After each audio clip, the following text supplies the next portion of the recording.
Whenever I close my eyes, I find myself trapped in someone else's nightmare. It started subtly, with odd dreams that I dismissed as vivid imaginings, but soon, these nightmares became a nightly occurrence. Each time I fall asleep, I'm thrust into another person's terror, and the horrors I witness are starting to seep into my waking life. I know it sounds insane, but I can't shake the feeling that these nightmares are more than just dreams. Last night, I saw something that convinced me I'm not just losing my mind, I'm losing my grip on reality.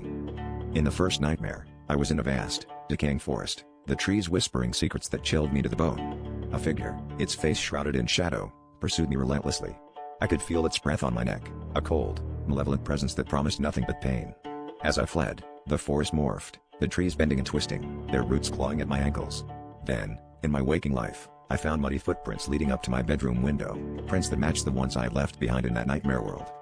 The nightmares grew worse. One night, I was in a small town, its streets eerily deserted.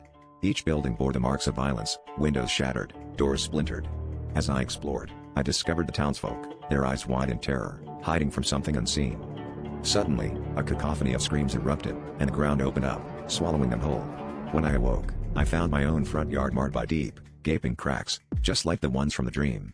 It was then I realized these nightmares were bleeding into reality, leaving traces of their horrors behind. The climax came last night. I found myself in a hospital, the hallways dimly lit, an oppressive silence hanging in the air. The patients, their faces twisted in agony, pleaded for help, their voices echoing in my ears. As I stumbled through the corridors, I saw myself reflected in a mirror, my eyes hollow, my skin pale and stretched tight. A nurse approached, her smile unnaturally wide, whispering, "It's your turn now." I awoke in a cold sweat, my reflection still lingering in my mind, only to hear a faint, eerie whisper echoing in my room, promising that the next time I fall asleep, I won't wake up at all.